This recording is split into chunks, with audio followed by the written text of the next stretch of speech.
अस्सलाम वालेकुम। We are going to continue from where we left. हम लोग movements of the sun and the earth पढ़ रहे थे, जिसके अंदर हमने एक्लिप्सिस पढ़ा। उसके बाद we moved on to rotation and revolution, और फाइनली हम लोग सॉल्स्टाइस पे पहुंच चुके हैं। ठीक है, this is a very important concept, please समझिए। This is how your seasons are formed, so you need to understand this concept. ठीक है, मैंने बताया था कि जिस तरीके से अर्थ रोटेट करती है, आधा जो ग्लोब है, आधा जो हेमिस्फेयर है, उसको सनलाइट मिलती है। बाकी जो होता है सदर्न हेमिस्फेयर, उसको मिलती है डार्कनेस। ठीक है, या शैडो होता है। तो one hemisphere, because of the earth's axis tilt is 23.5 degrees from the vertical, मतलब इस तरीके से है। तो वन हेमिस्फेयर को ज्यादा लाइट मिलेगी for some time then the other, तो उसका एक लॉन्गर डे होगा।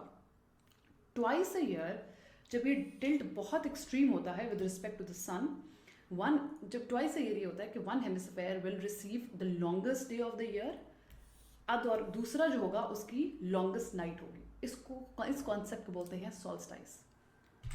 ठीक है, ये देखें, क्योंकि टिल्ट आपका इस तरीके से है, तो ट्वाइस अ ईयर ऐसा होगा कि एक हेमिस्फेयर को सबसे ज्यादा लॉन्गेस्ट डे एक्सपीरियंस करना पड़ेगा, और उल्टा उस हेमिस्फेयर को लॉन्गेस्ट नाइट, जो ऑपोजिट है। नॉर्दर्न हेमिस्फेयर में समर सॉल्स्टाइस जो होता है वो जून 20 या 21 को होता है, और विंटर दिसंबर 21 या 22 को होती है।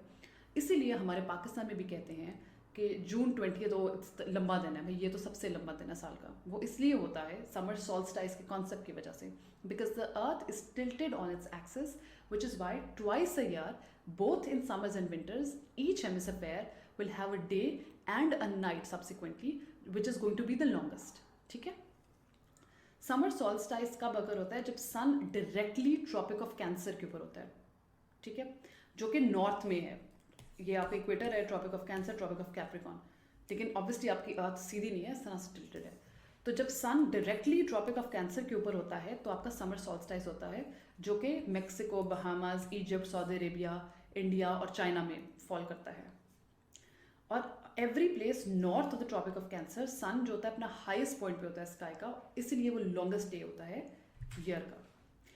सिमिलरली विंटर सॉल्स्टाइस होती है, वो सबसे marks the shortest day and longest night of the year. Northern hemisphere के अंदर जब सन डायरेक्टली होता है over the Tropic of Capricorn, जो कि साउथ में होता है इक्वेटर के, and it runs through Australia, Chile, southern Brazil and northern South Africa. जब यहाँ पे सन डायरेक्टली होता है पॉइंट, तो वहाँ पे आपका विंटर सॉल्स्टाइस आता है नॉर्दर्न हेमिस्फेयर के अंदर। ठीक है, एंड ऑब्वियसली ऑपोजिट होगा साउथ के लिए। जब यहाँ पे हो रहा है तो सदर्न हेमिस्फेयर के लिए उसका समर सॉल्स्टाइस होगा, और आपके लिए वो विंटर सॉल्स्टाइस होगा।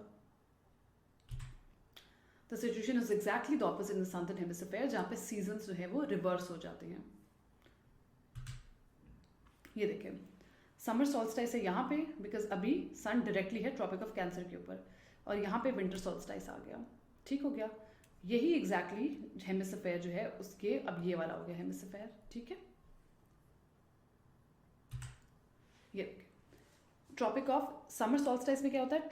नॉर्दर्न हेमिस्फेयर के लिए, नॉट फॉर सदर्न हेमिस्फेयर के लिए समर सॉल्स्टाइस तब होगा जब ट्रॉपिक ऑफ कैप्रिकॉन के ऊपर लाइट आएगी।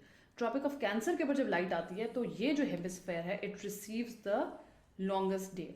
समर आती है जून में, ठीक है, और जून 20 या 21 बिकम्स द लॉन्गेस्ट डे। और नॉर्दर्न हेमिस्फेयर के द विंटर सॉल्स्टाइस कब आता है? जब सन ट्रॉपिक ऑफ इधर कैप्रिकॉन के ऊपर होता है, तो यहाँ पे फिर समर्स होती हैं, और यहाँ पे विंटर सॉल्स्टाइस होता है, because they are far away now. ठीक है, सदर्न हेमिस्फेयर में ऑपोजिट होता है। ठीक है, इनका समर सॉल्स्टाइस कब होता है?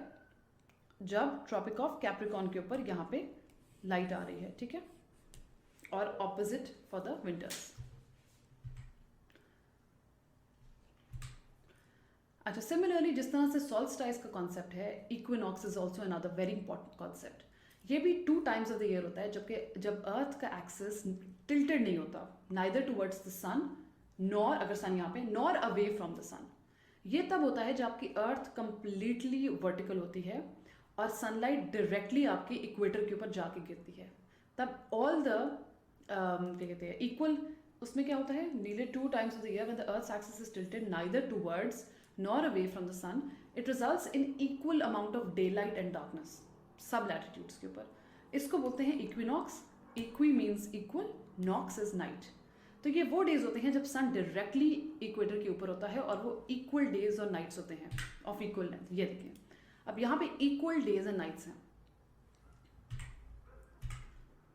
ठीक हो गया। नॉर्दर्न हेमिस्फीयर के अंदर वर्नल इक्विनॉक्स कहा जाता है, वो मार्च 20 या 21 में होता है। तब वो जब सन कब क्रॉस करता है, celestial equator going north.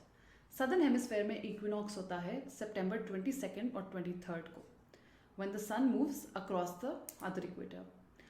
According to the astronomical definition of seasons, vernal equinox होता है नॉर्दर्न हेमिस्फीयर के अंदर, it marks the beginning of spring, ठीक है, और वो लास्ट करता है समर सॉल्स्टाइस तक, जून 20 या 21 तक नॉर्दर्न हेमिस्फीयर के अंदर, और दिसंबर 20 या 21 तक सदर्न हेमिस्फीयर, क्योंकि इनकी समर्स दिसंबर में आती है, ठीक है।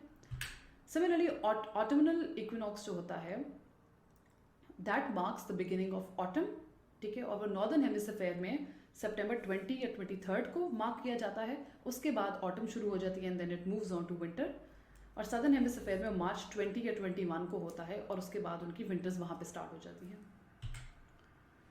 According to the astronomical definition seasons, it marks the beginning, ठीक हो गया। ये देखो इक्विनॉक्सेस हैपन जब सन आपका डायरेक्टली एक प्लैनेट के इक्वेटर के ऊपर लाइट फेंक रहा है। ये देखें बिल्कुल इक्वेटर के ऊपर लाइट फेंकी जा रही है। ये मार्च 21 होता है और इसके लिए सितंबर 23 है, ठीक हो गया। अच्छा, these are some of the additional resources. ये पहले वाले लेक्चर में इसलिए नहीं थे because now your lecture has officially ended. I had to break it down into two parts because since the lecture was this long. These are some additional resources on eclipses. ये rotation और revolution के ऊपर हैं. This one is on solstice and the other one is on equinox. ठीक है. I hope this lecture was helpful. Thank you so much.